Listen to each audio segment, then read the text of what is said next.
Okay, welcome back to Game 4 of First Stand Finals. This is an analytical VOD review, and I've reviewed the other games. If you want to know where the other ones are, they'll be before this somewhere on the channel. I've split them up in separate games because I don't know why I didn't do that before. So this is Game 4, obviously the last game of the series. Sorry for spoilers. So we're going to go through it from the draft, and so let's see what we can pick up on an analytical level. Okay, Cassante first pick after very similar first round bans. These bans were basically the red side staple for the entire series. These are a bit different. We have seen Ambassador banned a lot, and in fairness, Ambassador is pretty good at anti-tank matchups. Surprised to see G2 ban this. The Caitlyn. I mean, they do play stuff like Caitlyn Elise. I suppose there is stuff like Caitlyn Lux, Caitlyn Morgana as well. We saw a Vampire play a game of the Lux, which was okay. Nothing's fantastic, but it was okay. Okay, so what's up in terms of junglers right now? There's Wukong, and then you start getting stuff like Maokai, really. Nocturne as well. Nocturne's not too bad. Oh, Vizevel. Oh, there's a chance for a Vi Ahri here, actually. But the Vi is a very, very good go button. There's no Poppy to deal with it. What do you do as AD Skull? You probably are just looking at stuff like the Wukong, right? Wukong's the last kind of AD skirmisher. Unless you're looking at stuff like Lee Sin, which is less good into the Vi. Oh, and they go for the Xayah because one, good at front to back scaling, quite good against stuff like the Cassante, and also means that G2 can't lock. Because actually there was a real worry here, I think, actually, of Xayah Rakan. You could Xayah Rakan, gives you the engage, also means that the you have a counter into the Vi. And there isn't that much left which deals with the Xayah that well in lane. No, that's not true, actually. There's Misfortune. Misfortune would have been pretty good. So if G2 had taken them then the next level is because I'm just the gears are spinning up now. So you see the Vi as G2. You've already locked the Cassante, very good at front to back, the last of the next best tank after Sion in the top lane. If you go Xayah, if BLG went Xayah, which they do here, then, oh gosh, sorry, which way around it is. So BLG can't afford to let the Xayah go over, because if they go for the Xayah here, they have a Misfortune into a Cassante, which is an awful matchup. You can't ult in team fights, even though it's pretty good later on. Xayah Rakan can often survive pretty well. There is Nautilus up, actually. I actually think BLG didn't have to lock Xayah here, but I think they're happy to say that effectively, you don't get the Vi counter. You don't get the Vi counter, and AD carry which can actually survive through this. Now, G2 take away the Rakan. I think this is a mistake. Now, I know that, of course, the Vi is locked in. I actually still think it is a correct decision to lock in something like... the Rakan is fine. I think you should actually go for either Ziggs or... I think you should either go for Ziggs or you should go for Misfortune. Try and play for outrange. I don't... Because what they end up going for, I believe, is a Kai'Sa here. I don't like Kai'Sa into Vi. I don't particularly like it when you're trying to play a front to back with a Cassante. It doesn't work very well with the Cassante first pick. I think that's not very good here.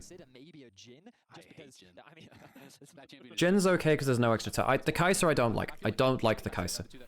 The Rakan Kai'Sa is fine, but I just don't think it works with the Cassante very well. And I think this now gives a free Alistar. Alistar is completely free. On is a very, very good player of this champion too.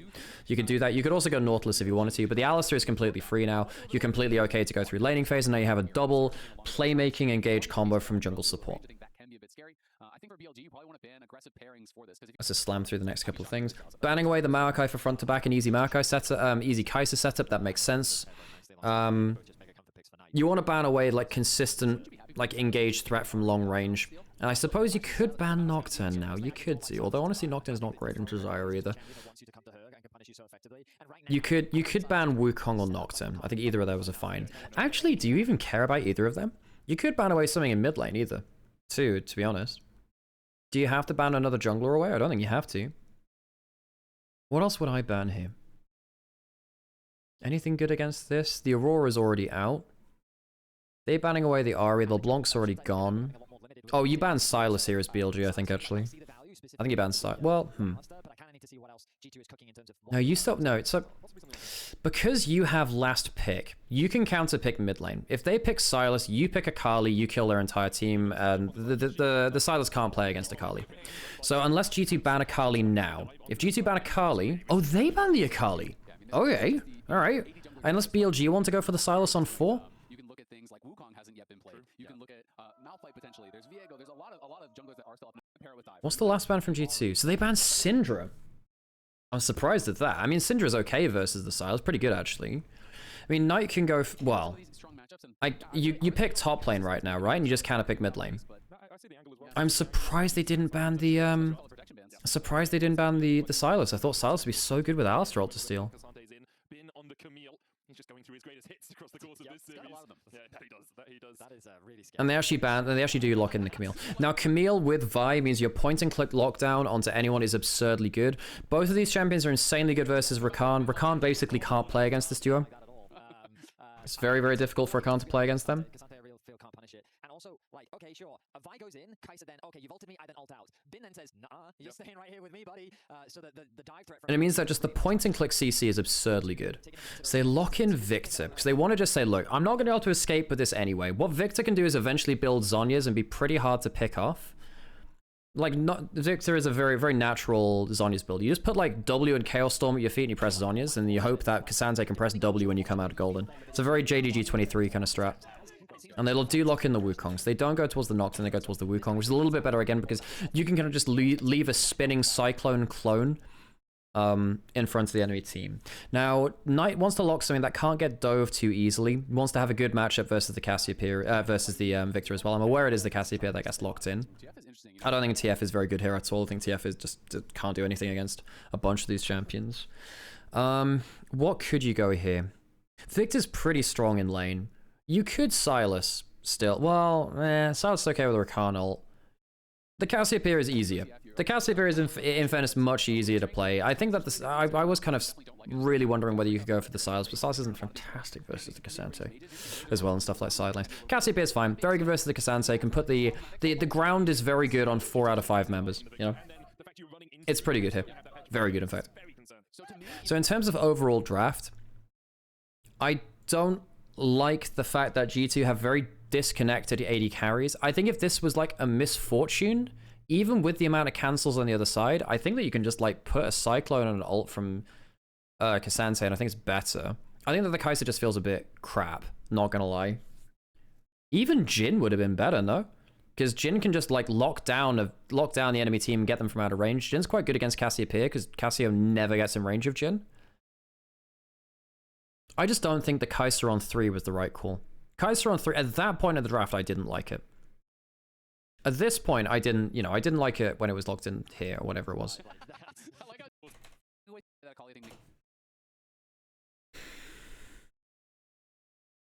It doesn't win you bot lane. It's bad into Vi. Arguably not great into Alistar, because you have to all in for the Alistar. Anyway, right, we'll get into game. To the breach, my friends, as BLG are 1 game away from claiming the LPL's first international title since 2023 MSI. For G2, the hell is happening, man? They have to win this, they have to win the next if they're gonna put Europe at the top of League of Legends. It's been a long time since 2019 for G2, for Caps in particular. For BLG, still looking as an organization. I mean, we all remember it, I don't know, what's the right word? The number of junglers that they went through, it just felt... Slew. Yeah, slew. I mean, they tried so many different iterations, and yeah, the revolving door of junglers. This was the man that kind of did bring the team together, and like it's been overused, but it really is true. Like this roster. There's so much context to the jungle swaps, which is very hard to get across on cast unless you've cast the region is the thing. So like they're talking about the jungle swaps here on the cast, but like realistically, it's really hard to get that point across succinctly in terms of, well, actually, you know, Shun was struggling when they initially put him out, but then obviously it wasn't the answer to get rid of him. They had to stick through it with him, and eventually they've been rewarded for it, you know?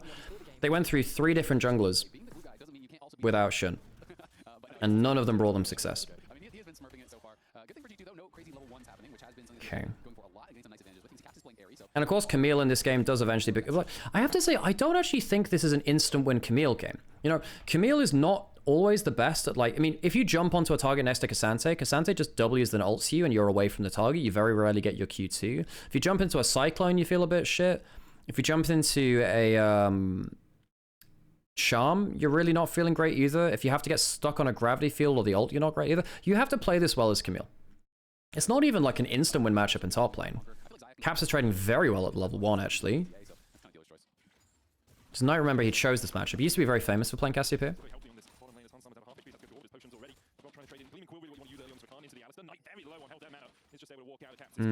Yeah, Knight's early lane trading has been really poor this series. And because of bot... Wait, hang on. Bot lane actually gets a push in, because Alistar can't really do much at level 1. And because Knight gets traded on really heavily here, it means that he can't roam over to the bot side invade, jungle invade either. So bot lane's got push, mid lane's got push. This is the first time that G2 actually have a good level 1 plan, I think. So you lose red buff. Cassio teleports back in, Victor's going down to bot side jungle. Oh, hang on, this is a mess. This is a mess. So he does actually go over to fight. Shun gets himself to level 3, because he just went from top side to bot side. He got himself level 3. Gets the Q over the wall. Red buff is aggroed onto Skewmond. Skewmond does get the smite. Oh, he doesn't get the Q, doesn't get the Q. Don't think it matters, but Knight gets double buff. Oh, that's a really bad smite, no? Oh, it's Shun that smites. Shun that smites it, right. Because he tries to get it with the AoE from his E. Because, like, he tries to get the splash damage from his E to get the smite. And maybe try to... Oh, that's close as hell. So that means that Skewmon gets the red buff. Flashes the death ray. Labrov can't do anything here. Caps is on the wrong side of things, he has to flash out. Knight gets double buffs. And then on just like, oh, Caps, that's a really bad place to recall. You did not have to do that. That's just like a free death now. So Knight starts off with 2 kills. Yeah, that's a mess. So the level 1s again, I mean, this is despite the fact that there was bot and mid prio. Shun gets the early trade, and he actually does really well at trading into Skewmon. And Knight gets the TP back. So he gets to teleport back before mana. So it ends up being actually completely fine that Knight gets pushed in early because he gets to teleport in anyway. Wait, when does Shun flash? On flash. Oh, he starts flashing because he wants to get the E charged up. So Labrov just flashes like immediately. Oh, like he Ws immediately.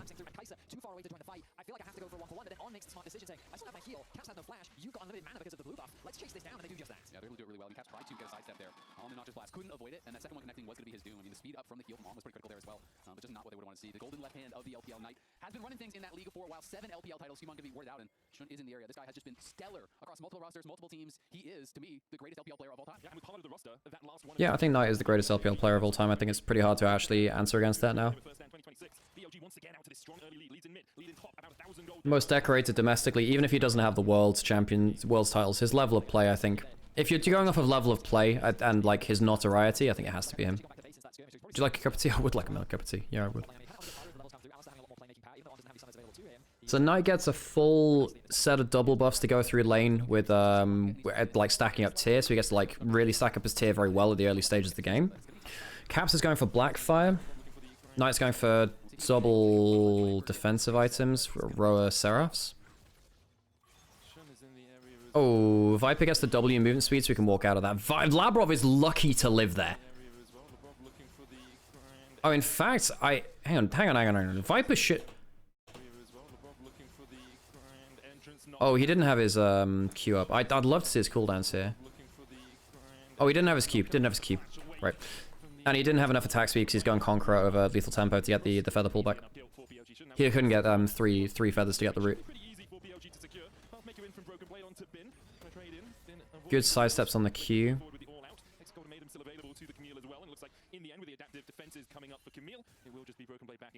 Labrov might be able to get a knock up here. Oh, good miasma. Stops any kind of threat. Oh, didn't quite work out in terms of the damage. Good jump forwards from Labrov to stop damage from Knight. Good grab field afterwards.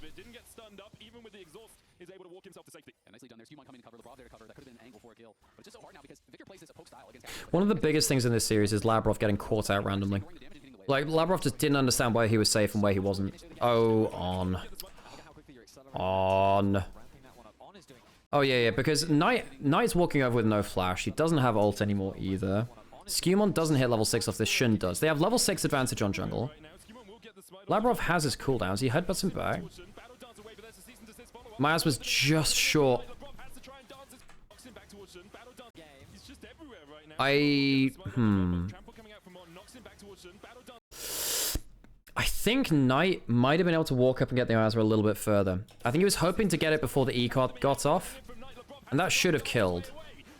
And then he gets the Q and he lives. Oh. And then suddenly everyone's in the middle of the enemy jungle, man. That's really, really, really close. They almost catch out Labrov and, like, get the free kill. What would have happened? Okay, what would have happened if the fight... If he literally dies here, what changes here? Well, Skewmon doesn't have 6. Hands does. Kasante's coming over. This is still a losing play. This is still a losing play, even if they kill Labrov. Because Kai'Sa's here. But like Kai'Sa is literally coming out of base. They don't communicate that Kai'Sa's coming out of base. There's literally, because Kai'Sa is backing here. Xayah cancelled her recall so she can push in. Surely once you know that, don't you just bug out? Just go? Because you know that Kai'Sa has Ghost, for one, can move across the map quicker, and has ult. And Flash. So you can even Flash in range for ult too. This is way too far, even with a level 6 advantage. Now, maybe you can kill Labrov for free. If you kill Labrov for free, maybe you get out for free, but... I think if the Miasma's... If you can get in range, it's very, very close for Miasma getting in range. Hang on. Oh, and Bin doesn't... Oh, and Bin doesn't stop Kasante coming over. If Bin stops Kasante coming over, Knight at least makes it out. I think they can actually kill BB in that point. Because Bin's not in range to like ult Kasante or something like that. So I think it's a miscommunication about where Kai'Sa's on the map. I think it's a slight miscalculation of how close Knight can get for the Miasma, because he doesn't have Flash, he can't follow up there. And then I think it's a miscommunication by Bin and how and whether he can get BB away. It's a very good response, because because Kai'Sa literally comes out of base and then just runs to the fight. This is a play which is kind of determined by BLG. This is just G2 punishing the mistake. But you know, that is a huge overstep by BLG. I think maybe they thought they could get the quick kill and out, but this is just the knife's edge they play on. They play on the knife's edge, you know? That should have been a free kill onto Labrov, but yeah. Gosh, that's like a 3 for none, man. It's not like it is a 3 for none. That's disaster. Because if this goes into an even 5v5... Well, if this goes into a 5v5 late game, G2 probably win. No, this Victor is going to be so annoying if he goes Blackfire into Zhonya's. If he just goes Zhonya's and just puts down his ult, BLG lose, probably. Probably, anyway. I will say the Xayah becomes a real threat at some point. Unless Victor gets huge poke onto the Xayah kind of just slaughters your team. We don't really get to see much Xayah in the meta because Xayah tends to get blasted in lane. But yeah. And now suddenly Caps has 3 assists. He gets himself an early E upgrade. He's going for a heavy damage item rather than the Roa, which means that if he does tag you with the E, it's a real pain.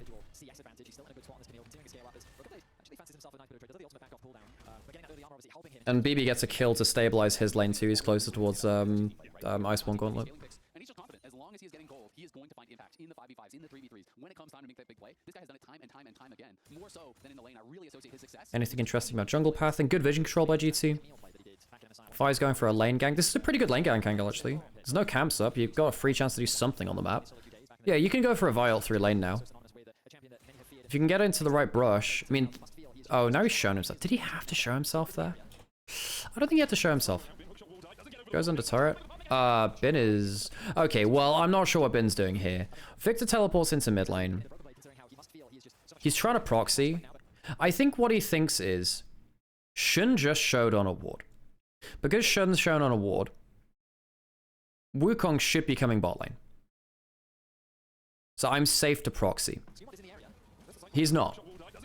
And then he dies, and then, yeah, free kills for BB. So BB's got 2 kills. So that's a bad misjudgment from Bin, but it's like, it's an educated mistake, I suppose. Where it's like, you can understand why he made the mistake based on the information which G2 had. Oh, where was Wukong just before this? So like, I mean, he used to be, I want to say it was a Camille 1 trick back in his solo queue days, back in the day. But Wukong just came back from base there. Champion that many have feared. I mean, it makes sense that he would pick it in the broken blade considering how he must feel he is just so No, he didn't do it. He went to it makes sense that he would pick it in the broken blade. oh, he had to do it then if he was going to do it at all.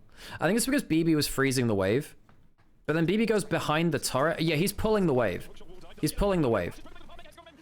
How much does he lose from this? He basically loses nothing, actually. BB loses almost nothing to the tower. Yeah, that's a good play by BB. I think that BB had a really good pull on the wave there. And he didn't, in terms of the information and context and blah, blah, blah, maybe G2 could have seen the play coming, but wait, was...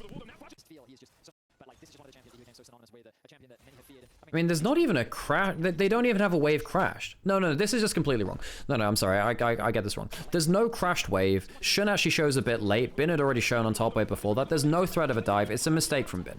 BB is threatening to pull the wave away from tower, freeze it outside of tower. So Bin wants to make sure that he's not just frozen off of 2 waves. Especially with Bin having his item completion, which is really strong for him. Wait, did he have his item completion? No, he didn't. So Bin was in a real shit spot. He needed to get that wave because it buys him Triforce.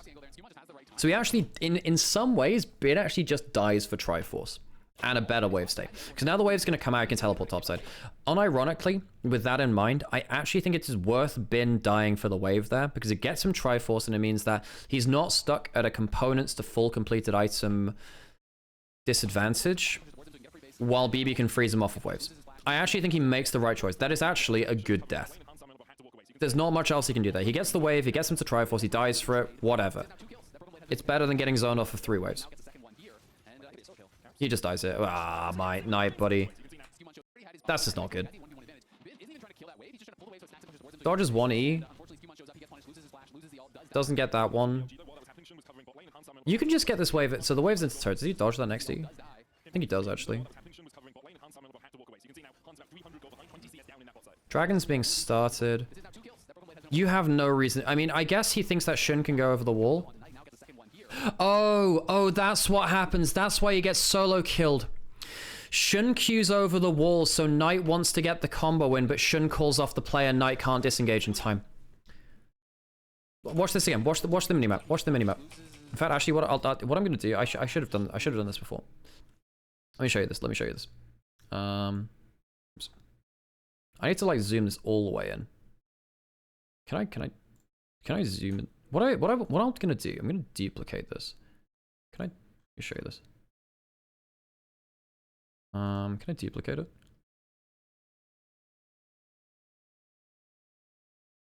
Oh, that's too far up now. Anyway, right. Let me just do this real quick. Fine. This will work. Okay. Let me just crop this down to like here. Watch what happens on the minute. I should do this more. This is fun. Watch this, right? Watch. I should do this more. This is a really fun way to look at it. I can do this. This is a cool thing to do. Okay, watch this, right? So watch the minimap. I should do this more. It's a really cool way to look at it. So Victor walks up really far here. Like really far. So Cassiopeia, even though she has no HP, thinks, okay, we can perma CC, even with Flash, we can kill him. Because I have Flash, I can follow the Vi. So Vi goes over the wall.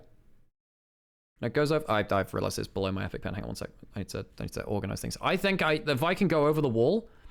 Where is this? Yeah, I can get like, and I can follow up onto that. Legitimately, Shun calling off the play leaves Knight at a point where like he can't do shit now. And he baits him. He basically, I think it's a miscommunication between Knight and Shun, and then Shun ends up dying. Obviously, Shun comes back, looks for it. Hang on, then I need to. Sorry, I need to then get rid of that again. But you see the point there, right? You see the point?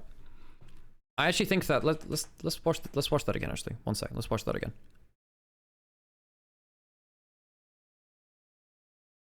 So he goes over the wall now, walks back, but Knight has already like committed to the wave. And I think at this point, because Knight had hit the wave once, the wave is already pushing this way and he's screwed in terms of wave state. Oh, whoops, my bad. Sorry, I'm gonna find it really annoying to do this. Because he's already hit the wave's already pushing away from him. So he's in a really, really bad spot. So he tries to get the wave pushed in. Shun needed to stick by him, I think. Once you've made that call to go over the wall and potentially flash ult him, I think because Caps has a good backstep, it baits him into it. But like Knight's in a bad spot already. Shun has to come and bail him out, and they mess up the communication. I didn't notice that at the time either. So that I actually think is a miscommunication between Shun and Knight. You know, the more I watch this series, the more I'm like, actually, I think that Knight needs to be exonerated a little bit for this finals. Like every death I can besides the solo kill in mid lane, in the solo kill on the Galio, that's like the one. There are a couple of oversteps in game 1 where he just doesn't play well to Fog of War. But I think that game was really thrown away from. Yeah, you can see right there, right? You can see it actually on the replay. Like, watch this. Because Shun just flew over here, but because Knight had already hit the wave, it's pushing away from him. And Caps like correctly judges that Shun is not, because like he actually doesn't have vision until he steps up here, but Shun could have been here and he could have killed him. So Knight actually so Caps wins the mind game. And he plays really well. He's winning the mind game, very good positioning. He would have died. He would have died if Shun was any closer. He wins the mind game though. Very good play from Caps to win the mind game. But actually, you can understand why Knight died there now as opposed to in live. That's really interesting. I didn't think I'd be saying that kind of stuff in this. Astral Bowler, thanks for the follow. I appreciate you. Caps is coming down, but it doesn't. Oh, On should ult earlier here. On should definitely ult earlier here. Very good E, very good Chaos Storm, but On... When did he ult, actually? Oh, he ults... Yeah, he ults... He ults, like, after the second part of the E hits him. The first one I can understand, but, like, surely you just ult as soon as, like, you see the skill shot throwing at you. Oh, I'm the Black GT Jersey guy from the G2 office. Oh, very cool. Hey, good to see you. Good to see you. But yeah, I think that On really needs to pop ult early there. That means that Viper maybe dies. Maybe he's fine, actually. They can clear the wave now. But it means that he dies for free. He didn't have to. And actually, I think if he pops ult there, I think Knight might be able to save his TP. So now he has ult. He really wants to make the play. It's a good miasma. Good backstep. And wait, is Xayah just under turret? Wait. Why is Viper under turret while they're going for this? There's a miscommunication again here, right? Let's go over this. Why is Viper under turret here? Watch this. Look at this. Why is Viper under turret here? Like, you're either calling the play or calling it off. I'm actually not sure when I'm actually not sure when it starts, but it'll be the start of April. Astral, start of April. Yeah. That's a miscommunication between Viper and Knight Shun. Because they clearly wanted to do different things there. Do you co-stream LPL games? Yes, I cast LPL games here. Yep, that's the main part of what I do. I've cast 2,000 LPL games in my time. I am the most experienced LPL caster in the world. April 4th, very cool. Thanks, Poison, appreciate you. Yeah, I guess that Viper's low HP, but if he ults and E's, pretty sure, like, he kills 2 here. And then he turns up late, and then almost dies anyway. April 4th, good to know, good to know. That means I've got a bit of time off, I guess. Chaos Storm onto him. But, like, you can see, again, like it's a good backstep from Labrov. Labrov plays that really well. It's good of Skewmon and Labrov to call their bluff, but Viper should have been walking over with them. Viper's 4 kills deep now. It's really, really strong. Yeah, they could have gone 2 for 2. Absolutely. And I think that On didn't have to die as well. I think On could have just popped his ult a little earlier. I think he would have been safe, honestly.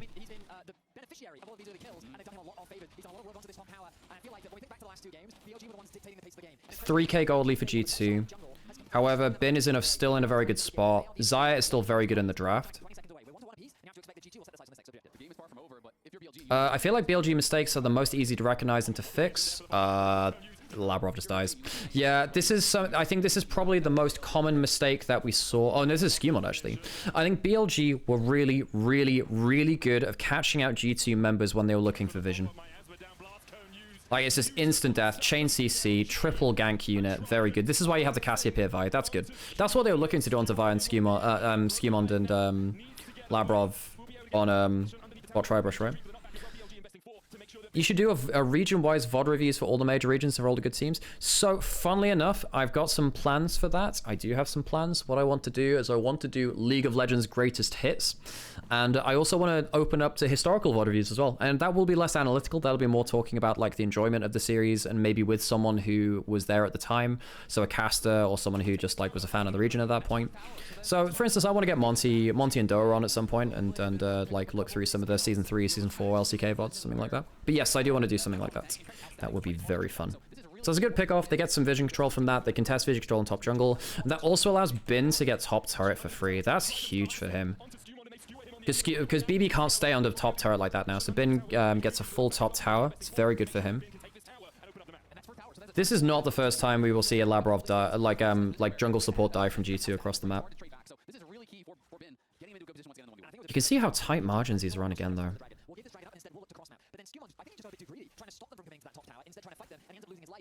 But yeah, Monty used to do bangers only, and obviously he's stopped doing that now because he's less involved with like league analysis.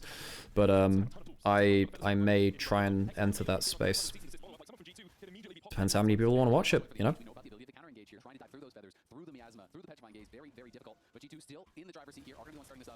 Dragon for G2.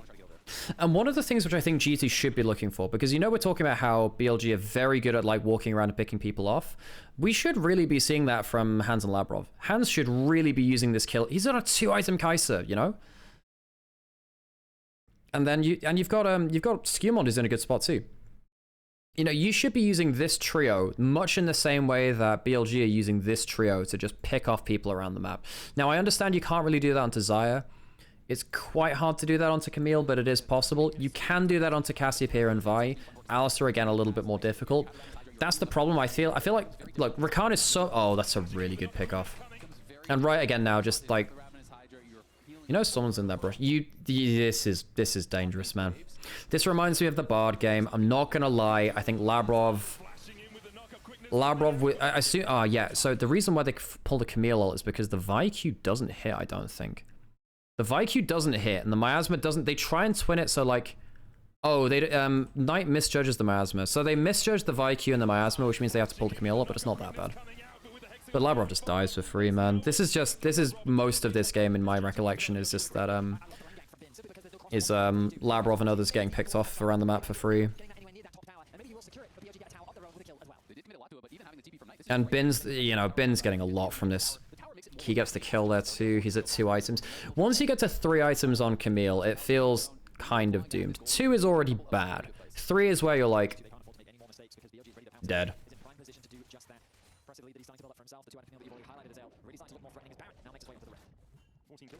So like right here, you would love to be ganking the Cassiopeia, but there's too much good vision from BLG on top side.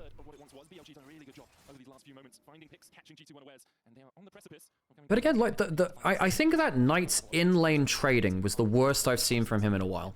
He's not trading well in lane.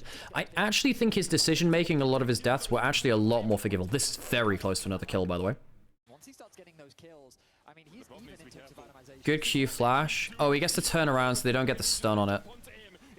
Oh, but then Labrov, my dude, basically almost dies for free again there. Is there another teleport coming through? Labrov, man, he's so close to dying. On flicks him back. That's fine. No continuation from there. What this means is that Bin gets free time on bot turret. That's another 2 plates, you know? And also, Labrov, like, I mean, he doesn't lose that much there. In fairness, actually, G2 don't lose that much. Not getting a Herald charge is kind of big, though, no? Why would you... Wait, were they running out of it?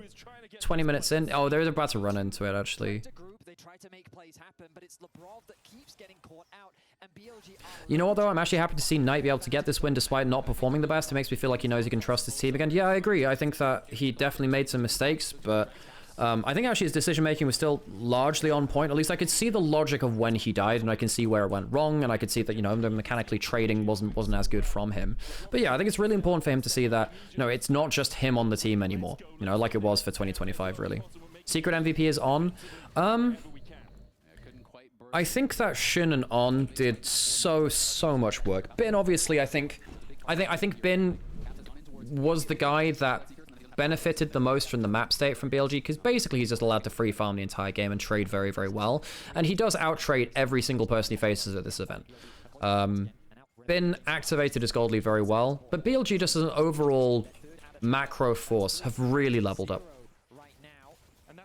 Yeah, On made some mistakes, but he's pretty much always at the play. And again, largely his decision-making is pretty damn good. Now, BLG isn't BLG without Shun and On just doing something mega psycho somewhere on the map. You know, Viper hasn't really had much chance to do much here. Hey, thanks for the sub, I appreciate you. Tier 3, wow! You actually get the dollar emote from that. You get a special emote. Yeah, you get this one, special emote. But yeah, Viper's doing his job. Viper's doing his job, for sure. G2 has to look for team fights. They win those on the screen. Hey, I appreciate that, Astral. Appreciate that. No, it's fine. He gets the Q movement speed. Worst that would have happened, that had to happen there is like, I guess he would have to flash. It's actually pretty decent damage from Caps. Caps is pretty scary. You know, he has the Seekers. He's going towards the Leandries. Well, actually, no, he's just himself the Haunting Guys. That's fine for him, though. That's a risky teleport because the Miasma's going to be right on top of it, but no follow-up. Labrov was looking for a bit of peel if it needed to. I feel like when your solo laners are bin and Knight, it feels good knowing your ADC doesn't run down, when your AD carry doesn't run down lane, at least you can always at least compromise.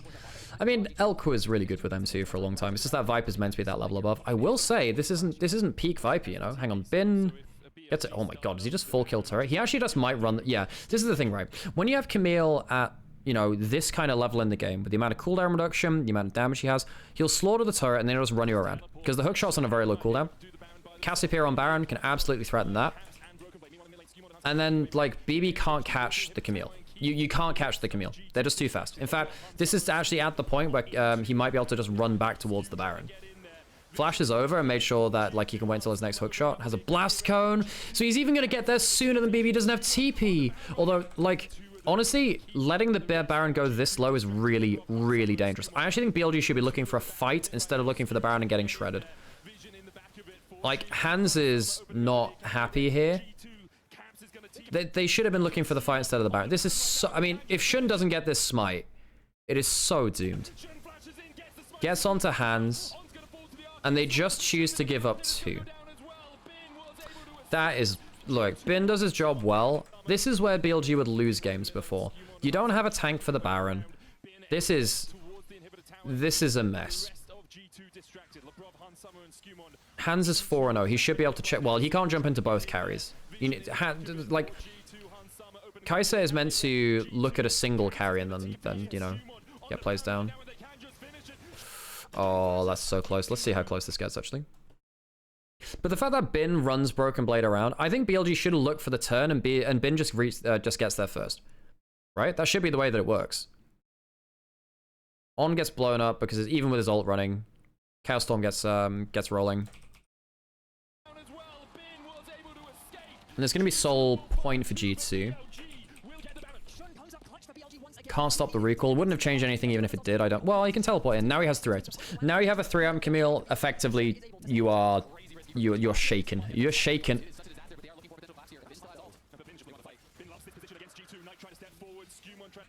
Sorry, Skewmon was late on the smite. I think it's because... watch this again. So, if, yeah, smite's, what, like 1200, 1400, something like that? I think one of the problems is, I think Hans Qs, right? Wait, how does it go? Hang on, wait, when does he start queuing? No, it's because Hans presses Q.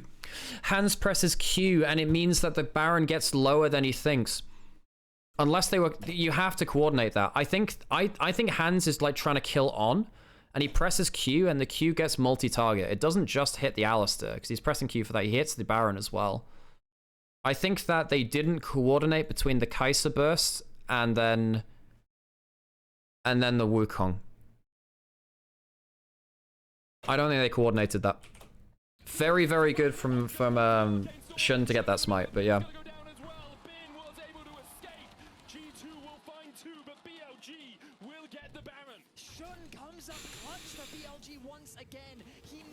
No, I think Hans was trying to kill the Alistair, and it ended up fucking up the smite on the Baron. That's my thought. So now you have Baron, but then you've used all of your... Hang on, doesn't... Wait. You've used all your ults. You've used all your ults. You have no ults here. You don't have Chaos Storm, you don't have Cyclone, you don't have Quickness. You have Kai'Sa ult, and that's it. But that doesn't work against Camille ult. So you have nothing to stop them. And BB doesn't even have Teleport. BB, you can't do that. I know you want to... Oh, God, you can't be playing both sides of the map. You don't have your front line, you don't have ults. That is a massive moment of... Oh, that's bad. That's bad. You don't have ults. Bin just kills you eventually. Bin will just run you down. You don't have ults. And if you don't press clone early enough, it's just doomed. It's just doomed. BB's not there. He doesn't have teleport. You've got 3 items. You have a Fearx. You can jump in as large as you want. You've got 3 damage on your Q. Very good flash stun. Hans doesn't get to do shit. Oh, man. You don't have anything to fight with, man.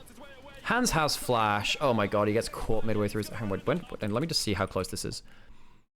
So, Hans autos. Autos and gets caught mid-auto. Oh, man. You can't do that with no ults, man. Not with a 3-item Camille hanging around. If Camille's there, even if Camille didn't have ult, probably doomed actually. That's it. And then On teleports in for the 3-man combo as well. The thing is, you're at least losing Skewmond here. And you're probably losing another person with Bin getting the second hook shot in. Like, as soon as you catch that, it actually doesn't... As soon as you catch Hans with that ult, you're still losing to that. Actually, On's teleport's a little bit, yeah. Yeah, Broccoli, yeah. Oh, we're getting done soon. This is my job, Broccoli, pretty much, so, you know, I'm at work too. G2 greeting for Dragon with BB on the other side of the map because they're afraid of... Like, the reason why BB is on the other side of the map is because he's afraid that G2, that BLG will use the Baron push and end the game. Oh, I didn't hear the Nexus call from this while I was done. G2 unable to do anything. Second place no longer. Redemption for BLG. Resurrection for the LPL. Good line. I like that. What was that? Second place no longer. Redemption for the BLG. Resurrection for the LPL. That was good. I like that line. That was good. Nice job, Medic. Nice job. That's a good line. Okay, folks, that was my review of the BLG G2 finals of First Stand. I really enjoyed watching the series back. As it happens, when you watch back series like this, you know, you tend to find out things you didn't see before. It happens like that. I actually think Knight was way better in this series than I thought on first watch because it's very easy to pick up on the visible mistakes of getting solo killed in lane, and those solo kills weren't great. However, from watching it back, I can at least see the logic of where those mistakes came from. I think that where this game was really decided was level 1's early game prep and the ability to consistently make plays through jungle support and pick combos across the map. Because what that allowed BLG to do is just take pressure off of Bin and allow Bin to just do whatever the heck he wanted. He could turn up at his own time when he had his own items. And I think that G2, particularly Labrov, just didn't know when they were safe and when they were in danger on the map. I think that Labrov particularly struggled for me in this finals, which is sad to see. I think that BLG were clearly the better team in finals. I think they were much better at playing around jungle early game. I think that their early game prep was fantastic. I think that Shun had an absolute stormer. Shun has really impressed me this split. He was fantastic. So shout out to him as well as Bin for kind of being set up for, and actually Bin being able to take his leads and turn them into wins was so huge. I think that caps some of the best laning I've ever seen from him against international competition. His trading was very good against Knight. That's the one thing I should think that Knight didn't do well. He didn't trade well in lane. Everything besides that, he actually did quite well. While Knight was quite unreliable, Bin and Shun went insane. Now, if you watch back what we were talking through here, Megatron, if you go watch through this video, actually, I think that Knight was really hard done by the critics. Myself, I was one of them. Yeah. Can you explain what you think affected Viper not being at his level of last year? You've changed the entire strategy around him. You know, the framework is very different. I know he's very fluent in Mandarin, but it's very different to talk in a second language in such a high level. You know. But yeah, I think that Viper he'll keep growing, he'll keep getting better as well. How would you rank First Stand, MSI, and Worlds in terms of difficulty? Well, in terms of format, Worlds it's a single elimination. It's the worst format, and it's got a Swiss stage. So I think that while the level of competition might be higher and the stakes are higher, it's the worst format. Then you've got MSI and First Stand, which have you know, I think MSI has the best format. It's the best teams in the world going. It's the double elimination, so you don't get to shock upset. You need to be consistently better than the other best teams in the world, which is very, very difficult to do. First stand, similar on that point. It is only the best of the best, but you do have double elimination groups. So in terms of difficulty, I mean, in terms of the pressure of it, Worlds is the hardest, but in terms of the actual format, MSI is the hardest. Okay, folks, that was my VOD review. I'm going to upload these VODs individually to my YouTube, and if you're seeing them there, well, welcome, and I'll be doing this again sometime. If you'd like to see some more VOD reviews, come watch them on stream. Come tell me what you like. The only way that I'll keep doing more of these is if they actually do well. So if you've enjoyed these, drop a like, drop a comment, drop a subscribe, follow on Twitter, or follow on Twitch, or wherever, really, honestly. Drop by into the Discord as well. It makes a lot of difference to me. The only way I'll keep doing this is if I find if they're basically worth my time, basically. I hope this was as educational for you as it was for me. This was fun, and I'll see you whenever next time is.